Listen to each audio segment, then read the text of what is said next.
CEN Exam Prep Details. Question 1. A patient is experiencing acute panic attack. Which of the following is the most appropriate nursing intervention? Option A. Administer lorazepam immediately. Option B. Provide reassurance and remain calm. Option C. Place the patient in seclusion. Option D. Encourage deep breathing and mindfulness. The correct answer is option B. Provide reassurance and remain calm. A calm, reassuring presence is the first line intervention for a panic attack. Remaining with the patient and speaking in a calm, quiet voice can help to escalate the situation. While lorazepam A may be used for severe cases, it is not first line. Seclusion C may increase anxiety. Deep breathing D is helpful, but the nurse's calm presence is the initial priority. Question 2. A patient presents with acute urinary retention. The nurse anticipates the need for Option A. Foley catheter insertion. Option B. Straight catheterization. Option C. Condom catheter. Option D. Suprapubic catheter insertion. The correct answer is option A. Foley catheter insertion. For acute urinary retention, insertion of a Foley catheter provides continuous drainage and allows monitoring of urine output. Straight catheterization B may be used, but Foley is preferred to prevent repeated catheterizations. Condom catheters C are for incontinence, not retention. Suprapubic catheter D is used when urethral catheterization is not possible. Question 3. A patient at 34 weeks gestation presents with vaginal bleeding and abdominal pain. What is the priority nursing action? Option A. Assess fetal heart rate. Option B. Obtain maternal vital signs. Option C. Prepare for emergency delivery. Option D. Perform a pelvic examination. The correct answer is option B. Obtain maternal vital signs. The ABCs and maternal stabilization are the priority. Vaginal bleeding in the third trimester may be from placental abruption or placenta previa. Maternal vital signs indicate hemodynamic stability. Fetal heart rate A is important but secondary to maternal status. Pelvic exam D is contraindicated until placenta previa is ruled out. Stressed about your property and casualty exam? We can take property and casualty exam for you remotely and undetected. We always guarantee a pass and payments only after results. To send us an email, scan the code or tap the link in the description and let's get it done. Question 4. Which of the following is a classic sign of a hip fracture in an older adult? Option A. Internal rotation of the affected leg. Option B. Shortening and external rotation of the affected leg. Option C. Adduction of the affected leg. Option D. Flexion of the affected leg. The correct answer is option B. Shortening and external rotation of the affected leg. A hip fracture typically presents with the affected leg shortened and externally rotated. The patient is unable to bear weight. Internal rotation A is more common in hip dislocation. Adduction C and flexion D are less specific findings. Question 5. A patient presents with abdominal pain, vomiting, and a blue-gray discoloration of the gums. What heavy metal poisoning is most likely? Option A. Mercury. Option B. Arsenic. Option C. Lead. Option D. Iron. The correct answer is option C. Lead. Lead poisoning can cause abdominal pain, lead colic, vomiting, and the classic blue-gray lead line at the gingival margin. Mercury A causes neurological symptoms. Arsenic B causes garlic odor and GI symptoms. Iron D causes GI symptoms and metabolic acidosis but not gingival discoloration. Question 6. A patient with suspected renal colic has a temperature of 101 degrees Fahrenheit. What is the priority nursing action? Option A. Administer for pain medication. Option B. Obtain a urine sample. Option C. Notify the provider immediately. Option D. Administer antiemetics. The correct answer is option C. Notify the provider immediately. Fever in a patient with renal colic suggests a superimposed infection, which can rapidly progress to urosepsis. The provider should be notified immediately so antibiotics can be initiated. While pain medication, A, is important, the infection needs to be treated promptly to prevent sepsis. Question 7. Which fracture requires immediate surgical intervention? Option A, clavicle fracture. Option B, open fracture of the tibia. Option C, radial head fracture. Option D, ankle fracture. The correct answer is option B, open fracture of the tibia. Open fractures are surgical emergencies that require immediate antibiotics, tetanus prophylaxis, and surgical debridement to prevent osteomyelitis. Clavicle fractures, A, radial head fractures, C, and ankle fractures, D, are typically managed non-surgically or with delayed surgery. Question 8. A patient is receiving packed red blood cells. 15 minutes into the transfusion, the patient reports chills, flank pain, and shortness of breath. What is the nurse's priority action? Option A, slow the infusion rate. Option B, stop the transfusion immediately. Option C, administer diphenhydramine. Option D, notify the provider. The correct answer is option B, stop the transfusion immediately. This patient is experiencing signs of a possible transfusion reaction, chills, flank pain, dyspnea. The immediate priority is to stop the transfusion, keep the 4-line open with normal saline, and notify the provider. Slowing the infusion, A, does not stop the reaction. Diphenhydramine, C, may be given but after stopping the transfusion. Are you looking for property and casualty exam actual questions? Visit our website pokerexams.com to access property and casualty exam study guide with actual questions and answers. Scan the QR code or click the link in the description to get property and casualty exam answer key today. Question 9. In a patient with suspected acute coronary syndrome, which of the following is the priority nursing action upon arrival? Option A, obtain 12-lead ECG within 10 minutes. Option B, start 2 large -bore 4 lines. Option C, administer chewable aspirin. Option D, draw cardiac enzymes. The correct answer is option A, obtain 12-lead ECG within 10 minutes. The priority for suspected acute coronary syndrome is a 12-lead ECG obtained within 10 minutes of arrival. Rapid identification of STEMI allows for timely reperfusion therapy. While aspirin, C, should be given promptly, the ECG is the priority for diagnosis. For access, B, and lab draw, D, are important but follow the ECG. Question 10. A patient presents with heat stroke. What is the priority nursing intervention? Option A, administer antipyretics. Option B, rapid cooling with cold water immersion. Option C, administer 4 fluids. Option D, obtain a core temperature. The correct answer is option B, rapid cooling with cold water immersion. Heat stroke is a life-threatening emergency requiring rapid cooling. Cold water immersion is the most effective method. Antipyretics, A, are not effective for heat stroke, as the elevated temperature is from environmental exposure, not a reset hypothalamic set point. For fluids, C, are important but cooling is the priority. Obtaining core temperature, D, is important but should not delay cooling. Question 11. Which of the following is a contraindication to the use of continuous positive airway pressure, CPAP, in a patient with respiratory distress? Option A, COPD exacerbation. Option B, hypoxemia. Option C, confusion or inability to protect the airway. Option D, mild asthma exacerbation. The correct answer is option C, confusion or inability to protect the airway.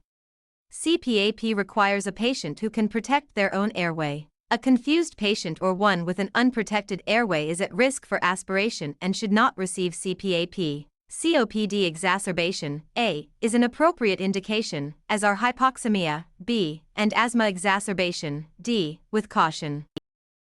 Question 12. A patient presents with agitation, confusion, and is hyperthermic after ingesting a street drug. The patient's pupils are dilated, skin is dry, and the patient is tachycardic. What is the most likely drug involved? Option A, cocaine. Option B, methamphetamine. Option C, anticholinergic drug, example PCP. Option D, ecstasy.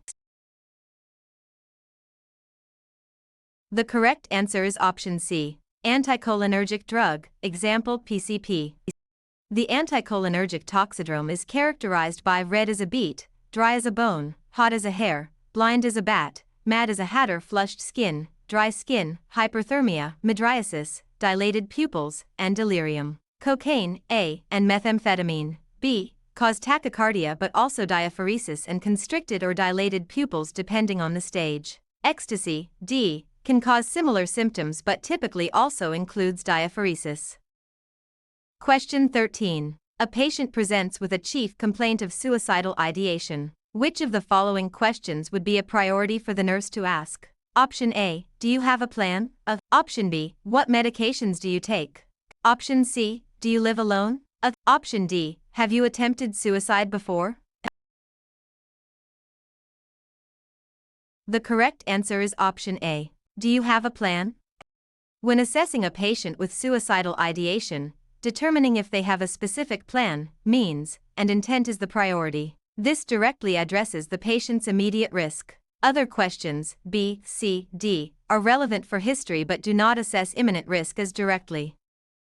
Question 14. A patient presents to the emergency department reporting slurred speech and an unsteady gait for about 6 hours with complete resolution of the symptoms. Which of the following statements by the patient would be a priority to follow up?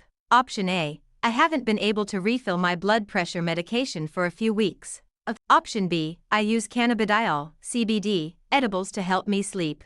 Option C, I was diagnosed with Guillain-Barré syndrome as a child.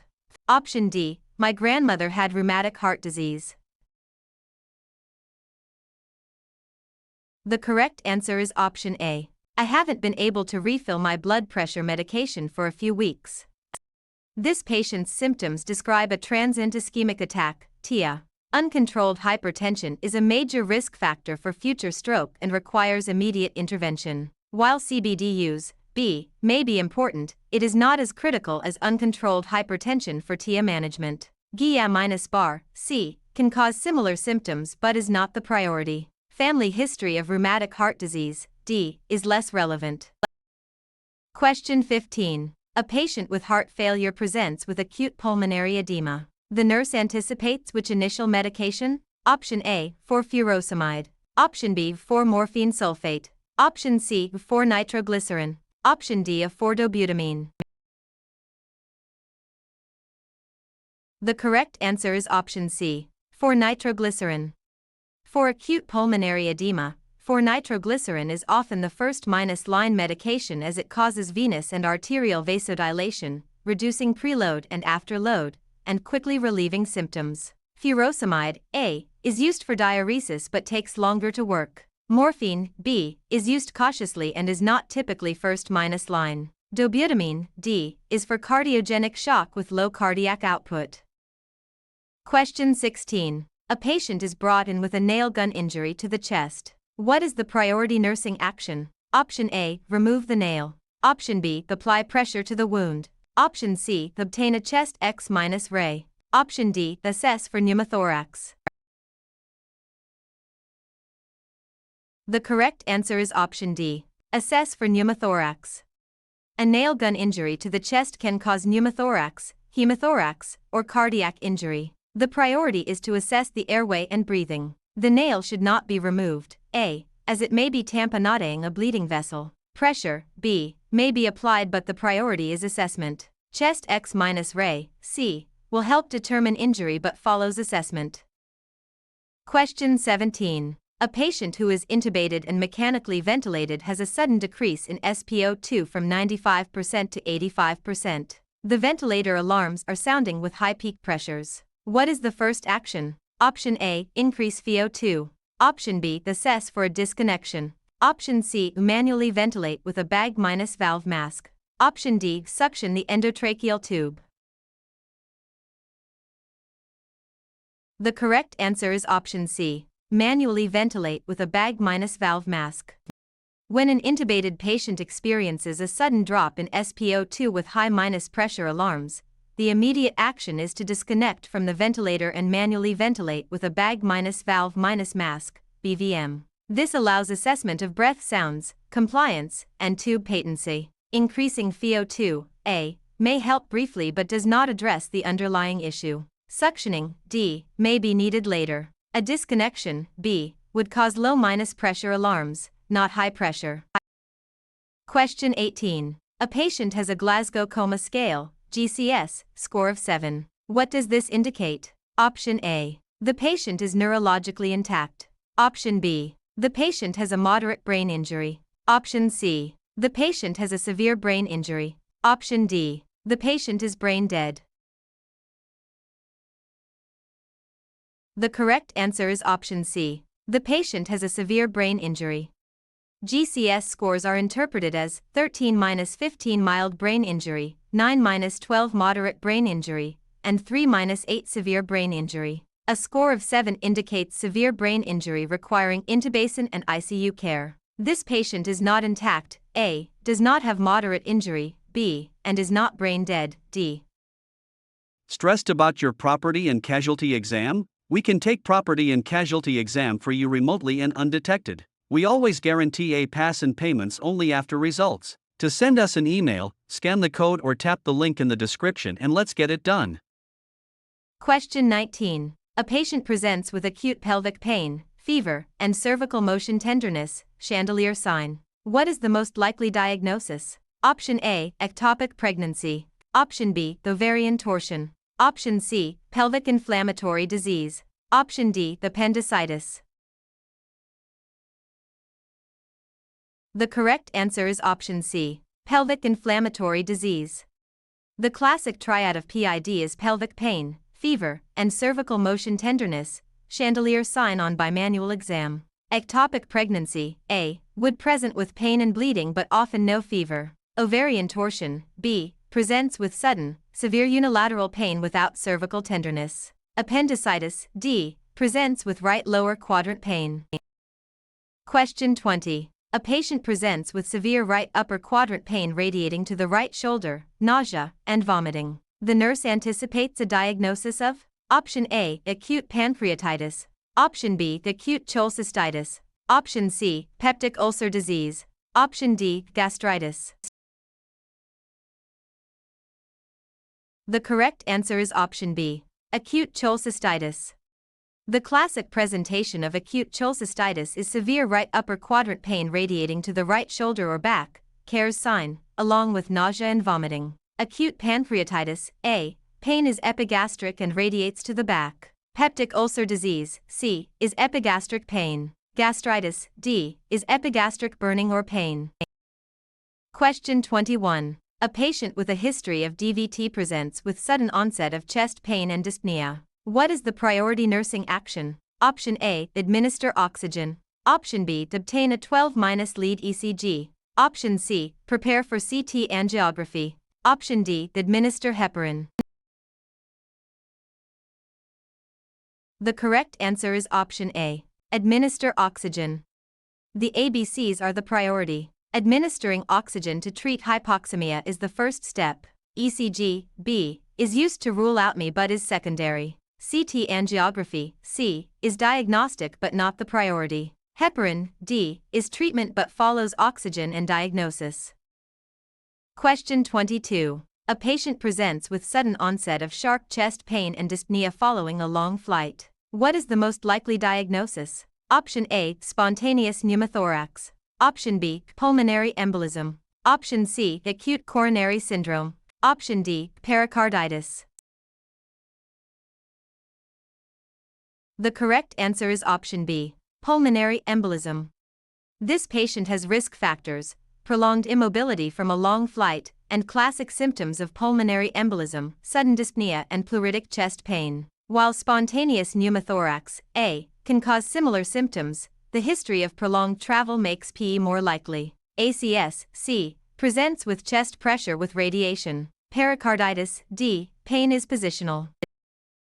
Question 23. A patient in her second trimester of pregnancy presents with painless vaginal bleeding. What is the priority assessment? Option A, fetal heart tones. Option B, maternal vital signs. Option C, cervical dilation. Option D, contraction pattern. The correct answer is option B, maternal vital signs. Painless vaginal bleeding in the second or third trimester is concerning for placenta previa. Maternal hemodynamic status is the priority. Assessment of fetal heart tones, A, and contraction pattern, D, are important but secondary. Cervical examination, C, is contraindicated until placenta previa is ruled out due to risk of catastrophic hemorrhage. Question 24. A patient is diagnosed with a UTI and prescribed nitrofurantoin. What is an important patient education point? Option A. Take the medication with milk. Option B. Complete the entire course of antibiotics. Option C. The medication may turn the urine bright orange. Option D. Avoid foods high in tyramine. The correct answer is option B. Complete the entire course of antibiotics. Completing the entire course of antibiotics is essential to prevent recurrence and antibiotic resistance. Nitrofurantoin should be taken with food, not milk. A.